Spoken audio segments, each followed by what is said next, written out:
దేశంలో ముస్లిం జనాభాకు సంబంధించి కేంద్ర హోంమంత్రి అమిత్ షా శుక్రవారం కీలక ప్రకటన చేశారు. పాకిస్తాన్, బంగ్లాదేశ్ నుంచి చొరబాట్ల కారణంగా దేశంలో ముస్లిం జనాభా పెరుగుతోందని షా అన్నారు.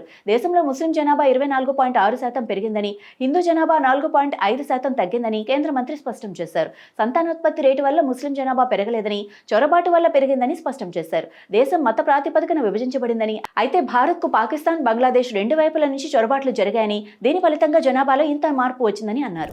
భారతదేశ పర్యటనలో ఉన్న ఆఫ్ఘనిస్తాన్ విదేశాంగ మంత్రి ముత్తాకి నిర్వహించిన మీడియా సమావేశం తీవ్ర వివాదానికి దారితీసింది. ఈ ప్రెస్ మీట్ కు మహిళా జర్నలిస్టును అనుమతించలేదు. తాలిబాన్ పాలనలో ఆఫ్ఘనిస్తాన్లో మహిళలపై అమలవుతున్న కఠినమైన లింగ వివక్ష భారత గడ్డపై కూడా ప్రతిబింబించడంపై దేశవ్యాప్తంగా విమర్శలు వెల్లువెత్తుతున్నాయి. ముఖ్యంగా మీడియా వర్గాలు, రాజకీయ నాయకుల నుండి ఈ చర్యపై తీవ్ర ఆగ్రహం వ్యక్తమైంది. ప్రతిపక్ష పార్టీలు ఈ ఘటనపై గళమెత్తాయి. కాంగ్రెస్ నాయకురాలు ప్రియాంక గాంధీ వాద్రా ఈ అంశాన్ని సీరియస్ గా తీసుకుంటూ ప్రధానమంత్రి నరేంద్ర మోడీని వివరణ కోరారు. ప్రతిష్టాత్మక నోబెల్ శాంతి బహుమతి దక్కకపోవడంపై అమెరికా అధ్యక్షుడు డొనాల్డ్ ట్రంప్ తాజాగా స్పందించారు. ఈ మేరకు కొరీనా మచాడోతో ఫోన్లో మాట్లాడానని, నా గౌరవార్థం దాన్ని స్వీకరించినట్లు ఆమె నాతో చెప్పారన్నారు. అలా అని ఆ బహుమతి నాకు ఇచ్చేయమని నేను అడగలేదని, విపత్తు సమయంలో వెనిజులాలోని ప్రజలకు ఆమె చాలా సాయం చేశారన్నారు. నేను ఆమెకు తోడున్నా, ఇక ముందు కూడా ఉంటానని వైట్ హౌస్ లో విలేకరులతో మాట్లాడుతూ ట్రంప్ వ్యాఖ్యానించారు.